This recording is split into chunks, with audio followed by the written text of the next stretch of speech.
예, 교회 역사를 통해서 확인할 수 있는 것은 예수님이 유대교를 개혁, 정확하게 말하면 폭파하시고 개혁이라고 말하기는 폭파하시고 사도 바울이 예수님이 행한 일들을 말씀으로 전한 이후에 사도 바울 이후에 제자들이 기독교 교회를 망쳐놨다고 지난주에 말씀드렸죠. 동의하시나요? 네. 생각해보고 교회사를 공부해 보니까 그런 것 같아요. 그러면 이제 어떠한 그 문제가 생겨요? 이 역사와 현실 속에서 온전한 교회, 현실 교회는 있어요, 없어요? 우리가 모범으로 살만한 교회가 역사 속에 있어요, 없어요? 온땅 교회가 이게 바라볼, 소위 말해 오늘날로 말하면 멘토할 만한 그런 교회가 있어요, 없어요? 뭐 초대교회로 돌아가자, 우리나라 그 평양 대부흥의 교회로 돌아가자, 혹은 뭐 17세기 유럽의 교회로 돌아가자, 뭐 이렇게 말을 하는데, 그런 교회로 우리가 모범을 삼을 때 그 교회가 과연 온전한 교회냐라고 한다면 그럴까라는 거죠. 쉽게 말해서 지금 온땅교회랑 1세기경의 초대교회가 도덕적으로 신학적으로 누가 더 뛰어나요?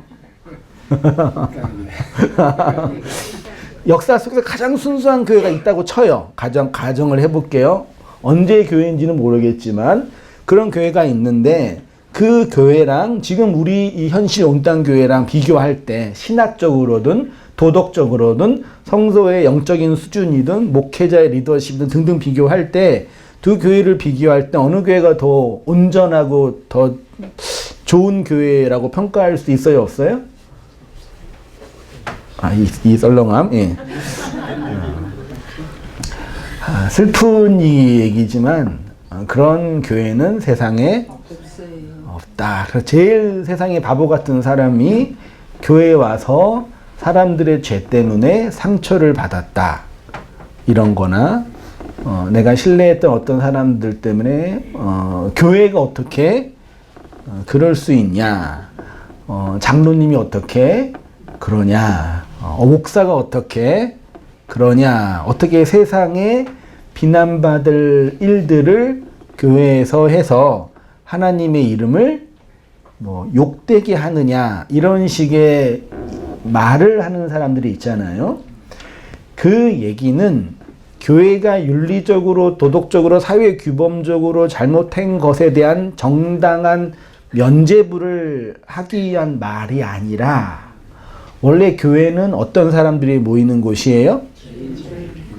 원래 죄인들이 모인 곳이고, 여러분들이 우리가 내가 복음과 진리 앞에서 죄인이라는 것을 자각하는 것은 어디뿐이 없어요? 여러분이 사회생활할 때 난 죄인이라고 자각하세요? 그러면 경찰서 가야 되는 거예요. 네? 거기에서 지은 난 죄인이야 그러면 여러분은 그 경찰서 갈 수밖에 없는 거예요. 그런 죄 말고 성경과 하나님과 예수가 우리에게 넌 죄인이야, 회개가 필요한 죄인이라고 말할 때 그런 죄인됨을 자각하는 그 공간과 현실은 어디뿐이 없어요? 교회뿐이 없는 거예요. 그런 사람들이 모여서 나는 죄인인 것을 고백하고, 이런 나의 죄를 위해서 예수가 십자가에서 죽으시고 성령이 나를 이 죄와 악으로부터 구원하실 것을 바라보며 신앙을 고백하는 모임이 뭐라고요? 그게 교회예요. 그래서 우리가 전도를 잘 하려면은 어떤 사람들을 전도해야 되는 거예요? 죄인인 사람들을 전도해야 되는 거예요. 사실은요. 그런 측면에서 볼 때 이 세상에 물리적으로, 현실적으로, 도덕적으로 온전하고 신학적으로 순전한 교회는 없다라는 거예요. 우린 그런 교회를 추구할 수가 없고, 그런 걸 비전이나 목표로 삼아서 교회를 움직인다는 얘기는 교회의 본질을 상실한 잘못된 방식인 거죠. 그런 것이 소위 말해서 종교성이 가중된 그 이단 사이비 집단이나 그런 정치 집단이나 이단 사이비 집단, 정치 집단 혹은 오늘날 그게 좀 심하면 좀 더 건전한 교회 모임은 뭐가 있을까요? 사교 모임? 네. 사교 모임은 좀 나쁘진 않죠. 사교 모임으로서 교회 혹은 자기 개발하기 위해 모여 있는 교회 혹은 내적인 어떤 어려움과 이런 것들을 위로받기 위한 교회 뭐 이런 식의 다양한 방식으로 사람들이 모여 있는 거예요. 그래서 그런 현상이 교회 현실 속에 나타나고 있는 거예요. 어느 교회는 그때 정치적으로 이상하게 행동하고 어느 교회는 이단 사이비처럼 막 이상하게 막 하고 어느 교회는 사람들이 모여서 이렇게 서로 위로하면서 인간의 교제를 하고 이렇게 다양한 방식으로 있는 거죠. 사실은요. 다만 우리는 온전한 교회의 지향점, 방향성에 대해서 기대하고 고민하는 거죠. 누구를 통해서? 나 개인의 교회됨을 바라봄을 통해서요. 그런 의미에서 사도행전 20장의 사도 바울의 고백은 하나님이 교회를 세우시고 인도하시고 보살피는 방식에 대해서 설명하고 있음을 바울 사도가 개인적인 신앙 고백과 함께 교회됨의 모습들을 얘기하고 있는 거. 제가 두 단락으로 나누었잖아요. 성경 본문을요. 28절에는 여러분은 자기를 위하여 또는 온장 때를 위하여 삼가하라. 성령이 그들 가운데서 여러분을 감독자로 삼고 하나님이 자기 표로 사신 교회를 뭐한대요? 하나님께서 이 교회를 보살필 거예요 라고 교회에 대한 어떤 미래적 전망과 소망을 얘기하죠. 좋은 얘기하죠. 그 다음에 어떤 얘기예요? 29절에 그런데 이 교회 안에서 뭐가 일어난다고요? 거짓 선지자가 일어나게 될 거야 라고 예언적으로 말하고 있는 거예요. 그래서 어떻게 하라 그래요? 그 거짓 선지자를 죽여라, 없애라, 버려라 이런 얘기하지 않고 있을 것인데 그거를 부인할 수도 없고 막을 수도 없을 것인데 나는 뭐 한다? 주와 그 은혜의 말씀께 뭐 한대요? 위탁한다. 파라티뎀이 세운다. 라고 예수님께서 말씀을 베풀고 양식을 베풀 때 쓴 단어가 부탁이란 얘기거든요. 그 은혜의 말씀이 여러분들을 이러한 교회의 문제와 죄악의 문제로부터 지켜줄 것을 믿습니다. 라고 얘기하면서 마지막 그 밀레드의 설교를 정리하고 있는 내용입니다. 오늘은 핵심적으로 28절에 있는 사도 바울의 그 고백 속에서 오늘날 우리의 교회론의 모습에 대해서 한번 생각해 보게 되는데 28절을 다시 보시면 여러분은 자기를 위하여 온 양떼를 위하여 삼가하라. 성령이 그들 가운데 여러분을 뭐래요? 감독자로 삼고 여러분을 보살피게 했다. 아, 교회를 보살피고 지켜주는 분이 누구예요? 누구예요? 성령이. 근데 성령은 뭐예요? 영이잖아요. 근데 그 영이 누구를 통해서? 본문에는 누구를 통해서? 감독자를. 그러면 여기서 이제 이 본문은 관찰하게 했고, 이제 그러면 여기에서 말하는 감독자가 누구냐라는 게 역사적 해석에 있어서 아주 중요한 교회의 모습을 결정하는 거예요. 이 감독자가 누구예요? 딱 질문을 드리면은 장로? 목사? 뭐 이런 거라고 해서 오늘날 장로교는 장로와 목사가 교회를 뭐 하는 거예요? 감독하고 뭐 소위 말해 치리한다라고 하죠. 그 근거가 여기에 있는 거라고 말하는 거죠.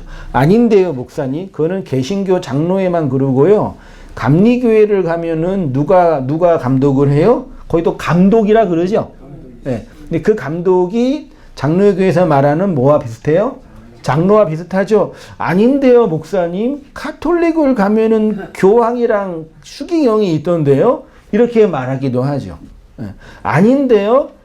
회중교회는 그런 장로와 그런 게 없던데요? 이렇게 이제 말할 수가 있는 거죠. 그러면 성경은 감독자라고 말했는데, 바울은 그렇게 성경을 통해서 우리에게 감독자가 성령을 통해, 성령이 감독자를 통해서 교회를 돌본다고 했는데, 왜 역사 속의 다양한 교회의 정치 세력들은 이 본문을 가지고 각자 나름대로 적용을 할까요? 그러면 어느 교회가 옳은, 이 성경으로 생각할 때 옳은 교회의 모습이에요?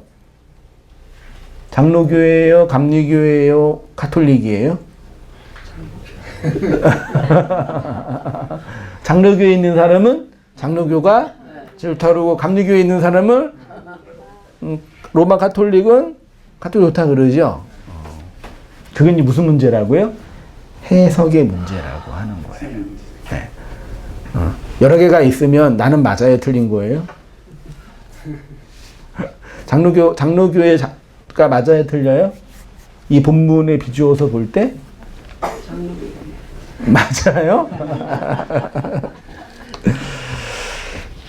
이 현실적인 교회 정치와 관련해서 생각할 때 먼저 전제해야 할 게 뭐냐면요. 하나님의 구속사역이라고 하는 건데, 바울 신학에 의하면 교회의 구원은 성부 하나님의 계획과 성자 예수님의 순종과 성령 하나님의 적용이라고 하는 게 이 보편적인, 이건 카톨릭도 인정하는 교회 교리예요. 근데 카톨릭은 다만 성령의 적용을 다양한 방식으로 이렇게 분해해서 만들어 놓은 거고, 이게 대세적인 신학적인 어떤 원리이고 대부분 다 여기는 인정을 하는 부분인데, 중요한, 왜 이런 얘기를 했냐면요. 우리가 구원을 언제 받았어요?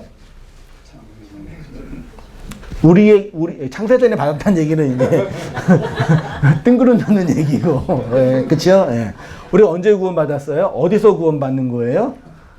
이 육체를 가지고 있는 이 현실 속에서 구원받는 거잖아요. 근데 구원을 나는 지금 혹은 어제 혹은 몇 년 전에 혹은 구원을 이루어 가는데, 이 구원은 나의 어떤 행동과 어떤 행동에서 결정되는 것처럼 느껴지지만, 이 구원의 계획과 일하심은 누구에 의한 거예요? 하나님이 한 건데, 하나님이 어쩌다 보다가 살다 보니까 보니까 참 불쌍해, 안 되겠다, 쟤를 구원해야 되겠다라고 구원하시면 돼요, 안 돼요? 그러면은 그럴 수 있다고 가정을 하더라도 어떤 문제가 생기냐면은, 우리의 구원이 하나님이 예측하지도 못하고 어떻게 하다가 우발적으로 발생된 어떤 사건을 해결하기 위한 방식으로 구원하시는 거예요. 나는 이 세상에 죄가 없었으면 좋겠는데 죄가 들어와 버렸네. 쟤 보니까 잘 살 것 같았는데 못 사네. 어떡하지? 쟤 지옥 가면 안 되는데 구원해야 되겠다. 그리고 예수님을 보내서 구원하는 거, 그게 하나님이면 돼야 안 돼요? 그럼 하나님에 대한 존재적인 부정이 되는 거예요. 그래서 회고적으로 나의 구원의 받음을 결정할 때 나의 어떠한 행위와 문제가 아니라 영원전에, 하나님 창세 전에, 아니 내가 존재하기 이전에 하나님은 계획하시고 섭리하시고 이끄셨다라는 교리를 발전한 거고, 그것이 소위 말해서 이제 선택교리, 작정교리, 예정교리 등등으로 해서, 여기서도 또 깊이 나가면 그럼 하나님은 구원받지 않은 사람을 정해 놓으셨겠네요? 라고도 말한, 정했어요? 안 정하셨어요? 정했어요? 안 정했어요? 안 정했으면 하나님이 아니에요. 아니죠. 너 하는 거 보고 내가 구원할게. 그러면 돼요, 안 돼요? 그 하나님은 앞으로 될 일을 모르시는 양반이 되는 거예요. 나의 존재를 보면서 네가 잘 가다가 앞으로 잘 못하면은 너 구원 안 시킬 거야. 잘하면 구원 시켜. 그러면은 그럴 수 있어요. 그 종교가 그런 거니까. 그럼 하나님 입장에서는 뭐예요?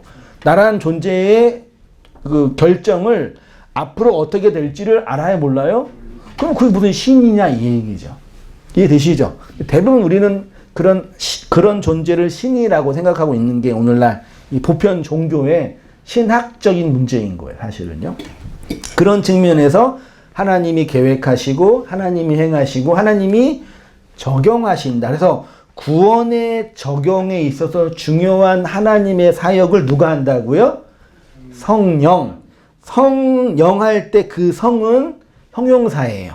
사실은 없어야 되는 건데 관용적으로 쓰니까 제가 갑자기 성령님 그런 관용적인 용어를 쓰는데 영님 그러면 어때요?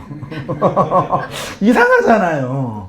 언어적인 그 한계 이게요. 원래는 영이거든요. 그냥 푸니마 루아라는 영인데 영이라 그러면은 영의 영인지 귀신의 영인지 우리가 관용적으로 헷갈리니까 그냥 앞에 성령을 붙여서 쓴다. 그렇지만 그 성의 그 성이 어떤 의미인지는 알고 사용해야 된다라는 측면을 말씀드린 것 같은 성령의 사역은 우리의 구원을 뭐 하는 거라고 역사 속에서 소위 말해서 적용시킨다라고요. 드러나게 한다. 붙인다. 뭐 그런 뜻이에요. 그런 측면에서 하나님이 성령이 하시는 일이 진리의 말씀을 뭐예요? 듣게 하신다라고 바울의 서신, 특히 에베소서에서 많이 설명하고 있는 거예요. 복음을 듣고 받아들이게 하시는 분이 누구라고요? 성령님. 그리고 우리가 말씀을 듣고 말씀을 깨닫게 되었다라고 할 때 엄밀하게 말하면 내가 깨닫고 내가 들은 것이 아니라 말씀이 들린 것이고 진리가 들어온 것이라는 걸 알아야 돼요. 내가 듣는 거예요. 듣지 않으면 안 돼요. 맞죠? 내가 이거 들으려고 노력해야 돼요. 맞아요. 그치만 결과적으로 보면은 말씀이 들린 거고 진리가 들어온 거지 내가 말씀을 이렇게 들으려고 노력하거나 내가 진리를 찾으려고 간 것이 결과적으로는 아니다라는 얘기를 하는 겁니다. 성도는 이렇게 하나님의 말씀 곧 진리의 복음을 듣고 깨닫게 될 때 뭐가 주어진다고요? 믿음이라는 게 주어진다라고 표현을. 그래서 늘 말씀드리는 것이 하나님은 우리에게 말씀으로 자기 자신을 계시하는 분으로 존재하시고 우리는 그 하나님은 뭐하는 존재로? 담는 존재로, 인지하는 존재로, 받아들이는 존재로. 그래서 나는 하나님의 거룩한 빛에 비추어일 때는 죄인입니다. 죄와 악분이 없습니다. 고백하게 할 수밖에 없게 만든다라고 얘기하는 거죠. 이러한 하나님의 사역을 바울은 성령이 감독자를 세우고 교회를 보살핀다라고 기록했습니다. 이거를 우리의 현실 역사 속에서 보면 이 감독자를 가톨릭은 교황이나 추교경이라고 적용을 했고 장로교는 장로나 목사라고 원래 장로교에서 말하는 목사는 장로예요. 법적으로 얘기하면은 장로가 목사의 일을 하는 거예요. 그래서 가끔 개신교 장로님들이 자신이 뭐보다 위에 있다 생각해요? 그런 분 가끔 계시거든요. 목사보다 위에 있다 생각하죠. 왜냐하면 목사는 교회에서 청빙받으면은 잘리고 좀 그렇지만 잘리기도 하고 붙기도 하잖아요. 근데 장로님은 뭐 하는 거예요? 그걸 결정하는 권한이 장로회에 있으니까 장로회가 제일 세고 목사는 우리가 결정하는 그 CEO, 참 어떻게 하는지 아무튼 뭐 그런 정치 체계를 있는 거니까 원래는 장로가 목사 일을 하는 거 사실은요. 법적으로 보면은 이 감리는 감리 감독이 있다고 정확하게 모르겠지만 있다고 하고 아무튼 이게 뭐냐면은 교회 권력과 관련된 얘기예요. 권한과 권력과 관련된 얘기. 교권이라고 하죠. 성도들을 치리하는 역할을 하는 사람이라고 해석을 합니다. 그러나 성경이 말하는 감독자는 이러한 정치 권력을 가진 자가 아니라 뭐라고요? 성경은 그거를 목자라고 한다. 근데 그 목자는 뭐라고요? 지난주 했잖아요. 에베소서 4장에 있는 거. 목자는 교사라 그랬잖아요. 그래서 하나님의 복음을 위해서 선지자나 복음 전도자를 세우셨는데 나중에 목사와 뭐예요? 교사를 세웠다고 표현한 것이 이 목자가 교사의 역할을 한다라고 얘기한 거죠. 그래서 시편 23편에 우리가 잘 알고 있는 이 다윗의 시를 보세요. 여호와는 나의 목자시니 내게 부족함이 없으리로다. 그가 나를 푸른 풀밭에 누이시며 쉴만한 물가로 인도하시는도다. 내 영혼을 소생시키시고 자기 이름을 위하여 의의 길로 인도하시는도다. 내가 사망의 음침한 골짜기로 다닐지라도 해를 두려워하지 않을 것은 주께서 나와 함께 하심이라. 주의 지팡이와 막대기가 나를 안위하시나이다. 주께서 내 원수의 목전에서 내게 상을 차려주시고 기름을 내 머리에 부으셨으니 내 잔이 넘치나이다. 내 평생의 선하심과 인자하심이 반드시 나를 따르리니 내가 여호와의 집에 영원히 살리로. 되게 이거는 모든 인류가 다 좋아하는 시잖아요.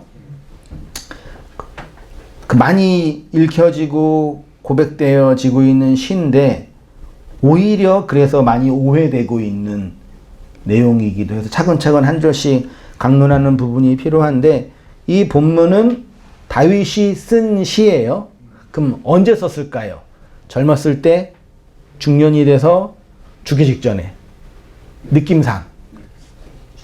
딱 보면은 느낌상. 젊어서는 아니죠. 그러니까 다윗의 생애를 우리가 다 알고, 대부분 어느 정도는 알고 있죠. 역사적으로 어려서부터는 부모님의 사랑도 별로 못 받고 막내로 태어나서 인간 대접도 못 받고 있다가 그렇게 양치기로 살다가 양을 치면서 들판에서 있다가 그런 전쟁 속에 있어서 이제 왕이 됐고, 왕이 됐지만 사울의 사울의 폭력이랑 사울의 시기 때문에 도망 다니고 망명 생활을 하다가 나중에 왕이 된 거잖아요. 왕이 됐어도 좋은 왕이었지만 그런 범죄에 휩싸이고 그런 경험이 있었잖아요. 나중에 이제 자기 인생을 돌아보면서 고백한 게 시편 23편이에요. 근데 우리는 어떻게 이 시편을 읽고 묵상하고 적용해요? 우리는 회고적으로 읽어요? 전망적으로 읽어요? 그게 틀린 거예요. 다윗은 나를 지금까지 인도하고 돌보고 간섭하신 하나님에 대한 회고적으로 고백한 거예요. 아, 내 인생을 돌아보니까 여호와 하나님은 나의 목자입니다. 그렇죠? 근데 우리는 이 다윗의 시를 읽으면서 암송하면서 묵상하면서 여호와는 나의 목자시니 내게 부족함이 없을 줄 믿습니다. 나를 푸른 풀밭 좋은 곳으로 인도해 줄 믿습니다. 나에게 상도 차려주실 것을 믿습니다. 이렇게 적용하면은 성경을 완전히 제멋대로 적용하는 거예요. 그래서 우리가 힘들 때, 어려울 때, 그 영화를 보면은 전쟁터에서 전쟁의 공포 속에 있을 때 한 병사가 이런 거 읽죠. 여호와는 나의 목자시니 내가 총 맞고 죽기도 하는데, 그러기도 하고, 수술실에 들어가실 때 마음이 힘드니까 여호와는 나의 권사님 이렇게 하기도 하잖아요. 그러니까 이거는 슬픈 거예요. 이런 고백이 그 당시에 고통 속에 있는 한 영혼에게 심리적인 위로를 줄 수 있는 측면에서는 나쁘지는 않지만, 그래서 이렇게 그런 분한테 위로를 주고 힘을 줄 수 있는 인간적인 어떤 돌봄은 저희가 뭐라 하지는 않지만, 하나님의 의도는 자신의 인생을 회고하면서, 아, 여호와가 이러이러한 분입니다 라고 고백한 거예요. 제가 이렇게 썼습니다. 3페이지 위에. 기독교 신앙은 하나님이 말씀으로 내 인생을 관여하시고 인도하시고 간섭하신 사건에 대한 뭐라고요? 고백인 거예요. 그래서 내가 죄인인 것을 알지 못하면 하나님 못 믿죠. 그럼 뭐 해야 돼요? 죄를 범해야죠. 웃을 얘기가 아니라니까요. 하나님의 은혜가 뭔지 알려면 죄를 뭐 해야 된다고? 잘 새겨 들으셔야 됩니다. 그러면 내가 다시 이제 죄를 범하러 나가야 되겠네요. 이런 말도 안 되는 적용을 하면은 진짜 바보 같은 적용인 거죠. 이미 나는 역사 속에서 죄를 범하고 죄인인 것이 발각된 존재라는 걸 인정하고 온 거예요. 그러니까 이 기본적인 전제가 없이는 아무도 말씀을 들어요, 못 들어요? 그래서 교회가 타락했다, 목사 설교가 별로 이해가 안 된다, 이건 다 핑계거리예요. 물론 그것도 잘해서 좀 반듯한 게 돼야 되지만 핵심은 그거예요. 회고적으로 내 인생을 돌아보니 나는 죄인으로 살았고 그런 죄를 폭로된 현실이었는데 그런 나를 주님이 목자로 인도해 주셨습니다. 이게 성도의 진정한 호몰로게오예요. 전도가 왜 안 되는지 아시겠죠? 이 인문학적인 세상과 포스트 모더니즘의 이 인간의 의의와 인간의 가치를 떠벌리는 세상 속에서 교회가 이 인간의 가장 이 근본적인 문제에 대해서 복음으로 얘기하지 않아요. 그러니까 전도가 안 되는 거예요. 그래서 뭐 전도 방식에 뭐 교회를 데리고 온다, 뭐 예수님 믿으면 좋게 된다 이런 식 얘기가 있는데 그런 방식 자체를 제가 부정할 필요는 없지만 시중에 지금 떠돌고 있는 시중에서 많이 이렇게 하고 있는 교회의 영업 방식이 여기서 벗어나지 못하는 거니까 큰 문제인 거죠. 다른 뭐 이교나 이런 데서 행하는 그런 방식 그대로 적용하고 있는 거죠. 다윗은 그렇게 이제 고백을 했고 이런 구약의 고백과 함께 예수님이 직접적으로 나는 목자다라고 선언하신 것이 요한복음 10장 전체인데 다 보지는 못하고 10장 1절부터 3절 본문 보이세요? 같이 읽겠습니다. 시작. 진실로 진실로 너희에게 이르노니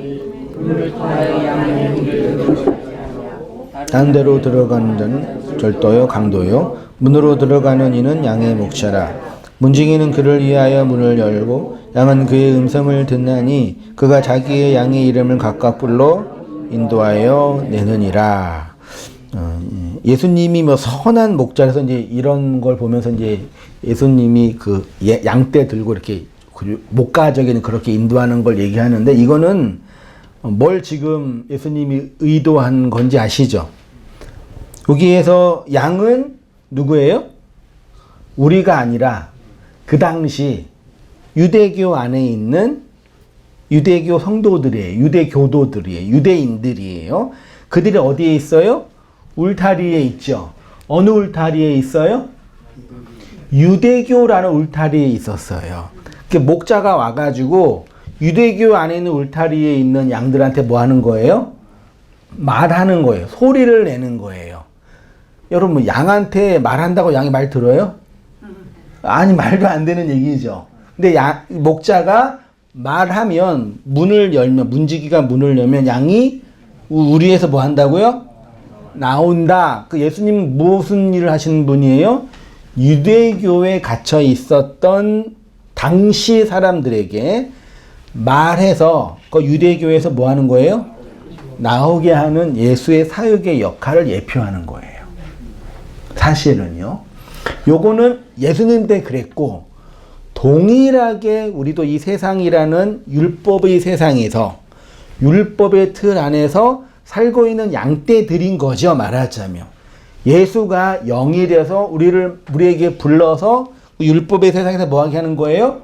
내 백성아 거기에서 나오라 라는 얘기가 적용이 되는 거예요. 이 얘기는 한마디로 말하면 유대주의는 상징적인 겁니다. 이 세상의 코스모스의 세상의 모든 것들을 예표하는 게 유대주의예요. 유대주의에 갇혀있는 구약교회, 구약의 하나님의 백성들에게 예수의 죽음을 통해서 거기에서 나오게 하는 그 사건을 설명하는 거예요. 요한복음 10장은요.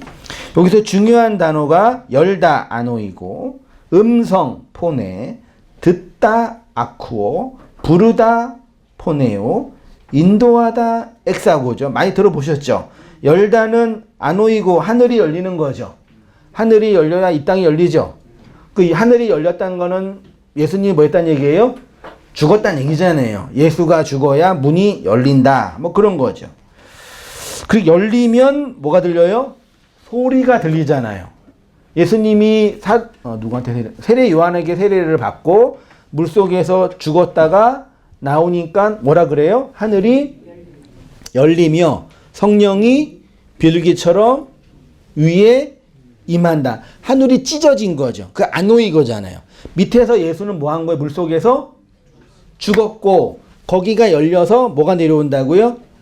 영, 그리스도의 영, 말씀이 내려왔다. 얘기가 예수가 십자가에서 죽어서 하늘이 찢어져 영이 교회에게 임했다라는 것을 예표하는 사건인 거죠. 그때 뭐가 들린다고요? 음성이 들린다. 그 음성이 들린다라는 헬라어가 포네라는 단어인데 이 포네가 파이노라는 단어와 같은 뜻이에요. 파이노는 음성이 들린다가 아니라 빛이 비추다라는 뜻이에요.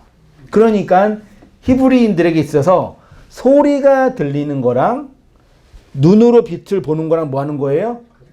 같은 거예요. 예수님이 굳이 오셔가지고 이 땅에 말 못하는 사람들, 보지 못하는 사람들, 듣지 못하는 사람들에게 입을 열고 보게 하고 들리게 하는 사건이 율법 안에 갇혀있는 사람들의 내적인 상태를 말하는 건데 들렸다는 얘기는 뭐 한다는 얘기예요? 파이노, 본다. 이게 보는 거랑 들리는 거를 같은 걸로 본다고요. 근데 희한하게 양은 잘 봐요, 못 봐요? 양은 근시안이라 그러죠? 맞나? 근시인가? 1m 앞도 못 본대요. 앞을 못 보니까 걸어가다가 돌부리가 있는지 구도가 있는지 몰라서 목자가 있는 간다 그러죠? 그래도 또 큰 문제 뭐예요? 보지도 못한데 또 뭐예요? 듣지도 못해요. 여러분, 보지 못하고 듣지 못하면 성격이 어떻게 돼요? 개팍해져요. 보지 못하고 듣지 못하면 밖에 있는 세상과 소통을 못하니까 안에 있는 그 심적인 폭력성이 드러나는 게 심리학적인 표현이거든요. 그게 양이에요. 그래서 정확히 그 양의 모습을 누구의 모습으로요? 우리 인간의 모습으로 설명하는 거예요. 모든 인간은 이 땅에 양으로 보지 못하고 듣지 못하는 존재로 자기 힘으로 걸어가봐야 그냥 이 세상에 늑대 우리가 있는 세상에 걸어가는 존재다 이런 걸 예표하는 거거든요. 그 양이 살 수 있는 유일한 길은 누구의 음성이요? 목자의 인도함을 받아야 된다. 근데 그 목자가 어떻게 인도하냐? 뭐 하고요? 듣게 하고 보게 한다. 들리게 하고 보이게 한다 라고 말한. 그래서 바울이 사도행전에서 주님의 소명을 받을 때 다메섹 도상에서 빛으로 임하신 주님을 경험하고 본 거를 눈 멀었잖아요. 못 보고 자기만 들었잖아요. 이 고백을 총 3번 해요. 사도행전에서. 빛이 나타나서 내가 내게 나타난 것은 내가 내게 나타난 일과 내가 앞으로 나타날 일에 종과 사언을 삼으려 함이니 내가 이 일을 해서 어둠 가운데 있는 자에게 하나님의 구원을 증거하여 나오게 하라라는 그 사역의 소명을 계속 얘기하는 거죠. 그러니까 보는 게 듣는 거고 듣는 게 보는 거라고 얘기하는 거죠. 그 얘기를 4페이지에 제가 여기 썼습니다. 파네, 포네 있습니다. 히브리인들에게 있어서 하나님의 소리와 하나님의 주심은 같은 것이었습니다. 그래서 하나님의 소리는 하나님의 말씀으로 하나님의 말씀은 하나님의 빛으로 비추어 나타나는 것이죠. 소리는 귀로 듣는 것이고 그 소리가 문자로 나타나면 말이 되죠.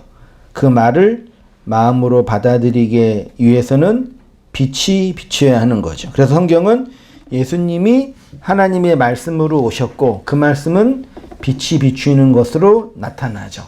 사도행전에서 사도 바울의 이러한 이 내적인 고백은 하나님이 사도 바울을 위대한 사도로 부르기 위해서 그에게만 특별히 이런 신적인 경험, 종교적인 체험을 준 것이 아니라 모든 성도가 동일하게 이러한 담에색의 빛의 경험, 말씀의 경험이 동일하게 나타난 것이다 라고 말하는 거예요. 각자 율법의 세상에서 자기 옳음과 자기 의의 가치를 거닐며 살아가는 인생들에게 빛이 나타나 보지 못하게 하고 듣지 못하게 함으로 우리의 죄와 악들을 폭로시키는 그 현장이 다메섹 도상의 사건이란 얘기예요.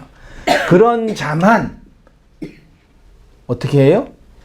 아나니아에게 뭘 받아요? 안수를 받는 거예요. 그 안수를 받으니까 눈에 비늘이 벗겨졌다 그랬죠? 그게 하나님의 말씀이 임하여 보지 못하는 것을 보게 됐다.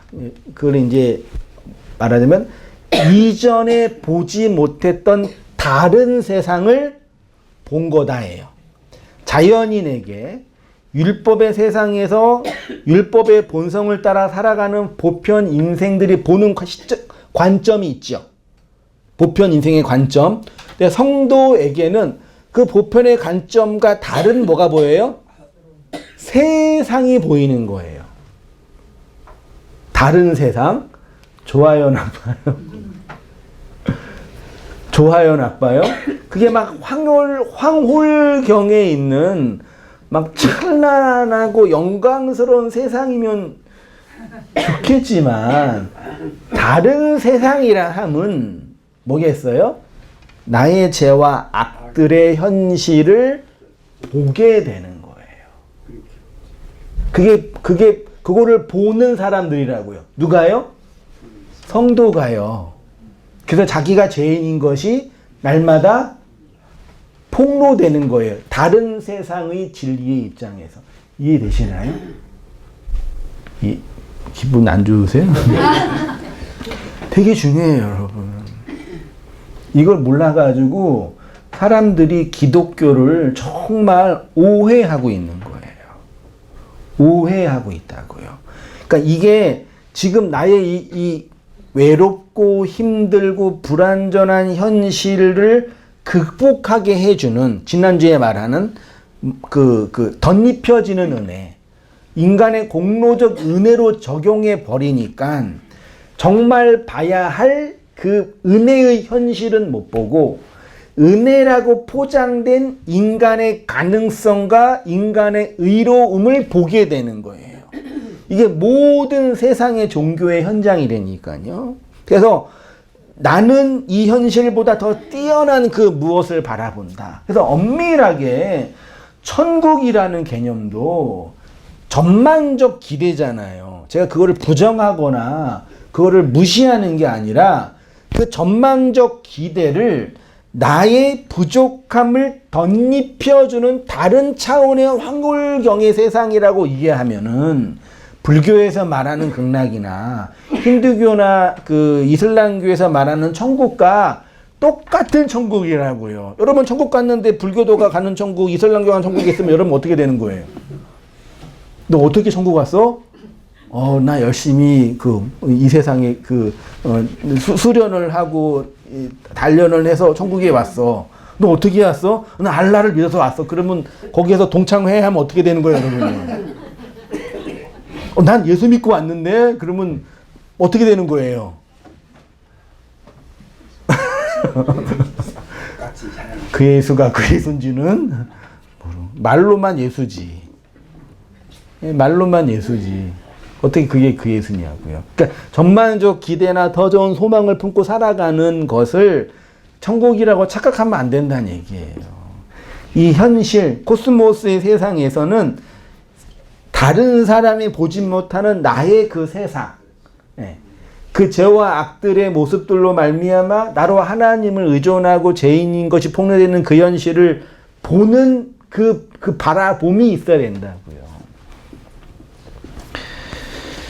사울이 사도행전에서 그런 경험을 했고, 그래서 너가 이렇게 있는 사람들한테 네가 경험했던 그 내용을 동일하게 말해라. 그러니까 유대인들이 어떻게 한 거예요? 사도 바울을 죽이려고 한 거예요. 그러니까 유대교도들이 신학적으로 정치적으로 나쁜 사람을 그렇게 생각하지 마세요. 그냥 평범한 누구예요? 저와 여러분이라니까요. 인간이 보편 세상에서 일반적으로 살 때는 다 뭐예요? 다 착하죠. 그렇잖아요. 근데 어떤 정치 집단에 의해서 두 나라가 전쟁을 하게 돼요. 그럼 어떻게 돼요? 상대방을 그냥 처음 죽이는 게 힘들지 몇 번 죽이고 나면은 계속 죽이게 되는 거예요.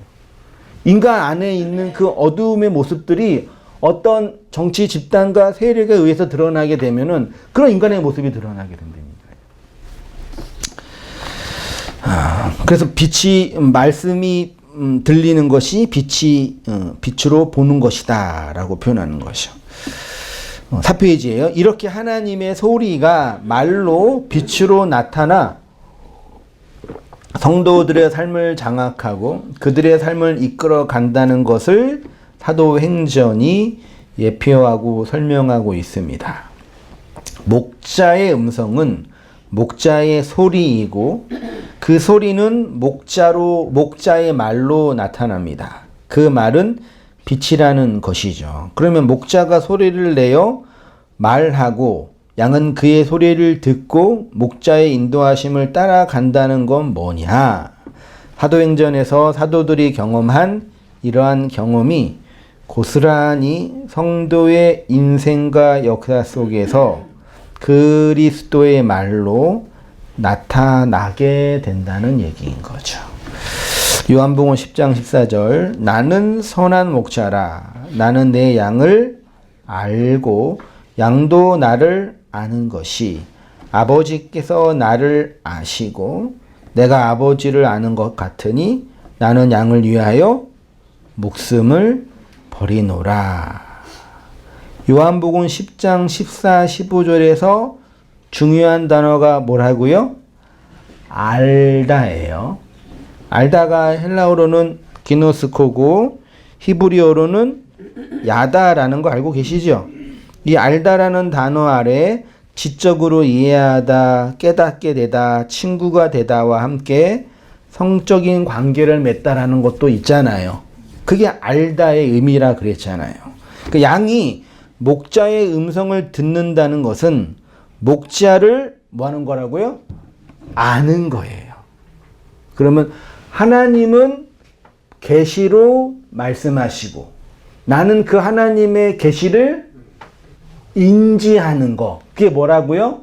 아는 거고 그게 뭐 하는 거예요? 관계를 맺는 거다라고 표현하는 거예요. 다른 말로 목자의 소리 안에 목자의 말이 있고 빛으로 임한 목자의 마음이 있으니까 목자를 알게 된다. 요게 서로 아는 거, 뭐 서로 사랑하는 거, 서로 이해하는 거라고 표현했습니다. 읽어볼게요. 정말 감동적인 글을 읽으면 그 글이라는 문자 속에 저자의 마음을 이해할 수 있다고 말하는 것처럼 개별적인 글과 소리를 통해서 글과 소리를 통해 주어진 자의 마음을 알게 된다라고 하는 거죠.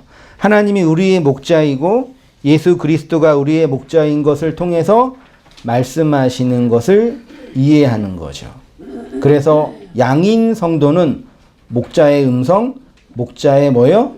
소리를 듣게 돼요. 그러면 다시 와서 사도 바울이 성도인 여러분들을 성령이 돌본다 그랬잖아요. 누굴 통해서요? 목자를 통해서요. 그럼 그 목자는 누구예요? 목자는 누구예요? 감독이에요? 장로예요? 목사예요? 누구예요? 목사라고요? 그리스도의 영으로서의 말씀이잖아요. 그런 측면에서 도덕적으로 온전하고 신학적으로 완전한 교회는 있어요, 없어요? 다시 말씀드릴게요. 그런 측면에서 도덕적으로 완전하고 신학적으로 온전한 교회가 있어요, 없어요? 이러시면 안 되는데. 하나님이 감독자를 통해서 교회를 돌본다 그랬잖아요. 그러면 역사 안에서 우리가 그 하나님의 완전한 돌보심을 받는 그 현실이 있어요, 없어요? 아니, 왜 이러셔? 여러분 주님의 양이시죠? 그렇죠? 우리는 모두 주의 양이에요. 주의 교회들이에요. 그 교회됨이 도덕적으로 완전하고 온전해지는 그 현장이, 그 현실이 어디예요? 하나님이 감독자를 통해서 성령으로 뭘 할 때, 말씀하실 때 그 교회가 어떻게 돼요? 완전하고 온전해진다고요. 제가 맨 처음에 이 역사 안에서 도덕적으로 완전하고 신학적으로 온전한 교회는 없습니다라고 말했잖아요. 근데 지금 뭐라고 얘기하는 거예요? 있다고요. 어디에요? 온땅교회가 아니라 여러분이 내가 지금이든 내일이든 내일 모레든 과거 언제든 그 말씀으로 하나님의 말씀이 온전하게 들리고 그로 말미암아 나의 죄와 악들이 드러나는 그 현장 있죠. 내면의 현장. 그때가 언제라고요? 온전한 교회라고요. 이해되셨어요? 모여있는 모임은 그 온전한 지향점을 기대하면서 모여있는 거예요. 그러니까 그 하나님의 말씀에 소위 말해 임파테이션이라고 하는 내용들이 없는 사람들에게는 온전하고 도덕적으로 완전한 교회가 있어요? 없어요? 없지요. 그분들은요. 근데 그런 게 뭔지 나는 뭐예요? 안다고요. 그러니까 인간이 모여서 정치적으로 형식적으로 모여있는 이거는 그래서 중요하다고요. 이게 온전한 교회는 아니지요. 그렇지만 이거 없이는 돼야 안 돼요. 돼야 안 돼요. 아예 목사님 이 땅에 없자니 온전한 교회는 없으니까 저는 그냥 혼자 신앙생활 하면서 요즘 뭐 인터넷도 잘 돼 있고 A한테 물어보면 설교도 잘하던데 걔가 설교를 하더라고 요즘에. 설교도 잘하던데 뭐 그거 듣고 하지요. 그렇게 말한다는 얘기는 뭐가 없는 거예요? 이 하나님이 바울에게 다메섹에서 말씀하시고 빛으로 임하고 길을 열리게 하는 그 말씀의 빛이 임하는 그 온전함이 있는 거예요, 없는 거예요? 그게 뭔지 모르는 사람이에요, 그분들은요. 그러니까 두 가지로 나타나는 거예요. 하나는 아예 인간들이 모여있는 교회는 이건 쓸데없는 거고 나는 그냥 혼자 개인적으로 이렇게 신앙생활 하면서 그걸 경험한다 말하는 사람이 있는가 하면 또 한편으로는 뭐예요? 아니지. 여기만 온전한 교회지. 우리 목사님만 완전한 주의 종이지. 이 설교만 진리지. 그러면서 이 모임을 강화하고 이 모임만을 위해서 주의 성전인의 안에 모여있는 그분들 있죠. 크잖아요. 두 가지로 나눠지는 거예요. 역사 속에서요. 그럼 제가 어떤 말씀 드리는지 아시겠어요? 이걸 아시겠다고요? 이걸 아신다고요? 그래서 나는 그 온전함을 지향하고 바라보는 관점에서 말씀이 우리에게 임한다라고 얘기하는 거예요.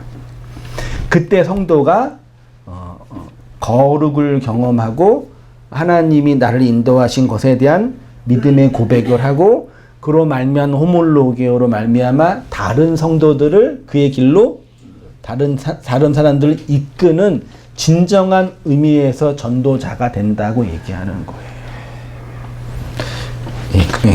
그거를 제가 말씀드리고 싶은 거예요. 그래서 사도 바울이 맨 처음에 사실 28절의 말씀이요.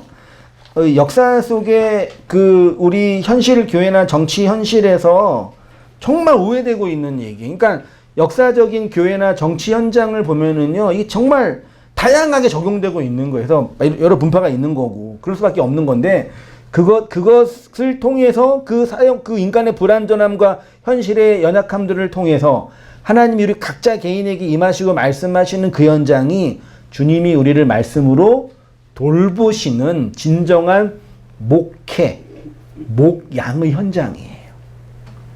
그러니까 우리를 목회하고 목양하는 분은 누구셔요? 하나님이고 그리스도의 영이고요. 저는 그 일을 예표하고 상징적으로 얘기해주는 한 위치에 있는 인생인 거죠. 성도도 마찬가지고요. 그것들을 지향하면서 그 하나님의 은혜의 현실들을 바라보면서 말씀으로 모이고 서로를 위해서 기도하고 진리를 위해서 힘쓰는 그런 모임이 뭐라고요? 현실 교회예요. 됐죠? 그걸 안고 여러 가지 정치적인 현실이나 재정적인 현실이나 여러 가지 다양한 방식으로 모이는 것은 그건 다음에 부가적인 문제인 거고요. 그래서 온땅교회가 일부러 의도적으로 장로교니까 장로를 세우고 권사님을 세우고 이렇게 하지 않는 이유가 그냥 우리는 소위 말해 다시 정리해야 되는데 몇 세부터 장로님이시지? 60인가요? 55세라 그러니까 55세 분이 싫다 그러더라고요. 아, 싫다 나는. 60은 돼야지 장로님이 되시죠? 권사님은 몇쯤 돼야 돼요? 55예요? 그래서 이제 나이가 되시고 신앙 고백하시고 이 진리에 대해서 동의하시고 함께 하시면은 아직 제가 정확한 나이 모르는 분들 계신데 정리해서 장로님이라고 불러주고 권사님 불러주는 이유가 그런 어떤 시대적인 상황이 있는 거죠, 사실은요. 불러도 되고 안 불러도 원래는 이제 성도님이고 형제 자매님인데 오시는 우리 장로님한테 형제님 그러면은 좀 어색하잖아요. 나도 좀 적응이 안 되거든요. 자매님 그러면 좋으세요? 나쁘지 않죠. 그것도 나쁘지 않은데 어색하니까 이게 불러주는 거고 이름으로 그런 오해되는 용어들이 있는 거죠. 그렇게 해서 온전한 교회로 세워져 가는 거죠. 마지막 읽고 정리하겠습니다. 이렇게 목자의 음성을 통해서 목자의 말을 배우고 그 말 속에 진리로 비추는 그리스도의 의미를 마음에 담아 하나님과 서로 아는 자로 살아가는 자들이 바로 교회입니다. 서로 안다는 것은 서로 사랑한다는 것이고 그 사랑 속에서 진리의 생명이 잉태되어 성도의 인생 역사 속에서 은혜의 고백이 흘러나오게 되는 것입니다. 바울이 이후에 에베소 교회의 성도들을 주와 은혜의 말씀께 부탁한 이유가 바로 이 때문이에요. 우리를 온전하게 교회되게 세우는 분은 뭐라고요? 바울이 부탁한 은혜의 말씀인 거예요. 그 말씀으로 살아가시는 성도님 되시기를 축원드립니다. 네, 기도하겠습니다. 하나님 아버지, 하나님의 소리를 듣고 진리의 말씀을 봄으로 말미암아 역사와 인생, 율법의 우리에서 나오게 하시며 주의 인도하심으로 이끌어 주셨사오니 그 인도하심의 은혜를 따라 교회의 영광을 누리며 살아가는 저희의 모든 삶들이 될 수 있도록 하나님 아버지 인도하여 주시옵소서. 역사와 인생 속에서 저희의 부족함들을 보게 하셨고 내 안에 있는 제약들을 발각시키셨으며 하나님의 은혜가 아니고서는 존재할 수 없는 인생인 것들을 드러나게 하셨사오니 주님을 알고 그 음성 안에 거하는 진정한 교회의 영광을 누리게 하여 주셔서 은혜의 말씀을 따라 살아가는 저의 모든 삶들이 될 수 있도록 하나님 아버지 인도하여 주시옵소서. 이제는 우리 주 예수 그리스도의 은혜와 하나님 아버지의 크신 사랑과 성령의 교통하심이 사랑하는 모든 성도님의 삶 속에 지금부터 영원까지 함께 있을지어다. 아멘.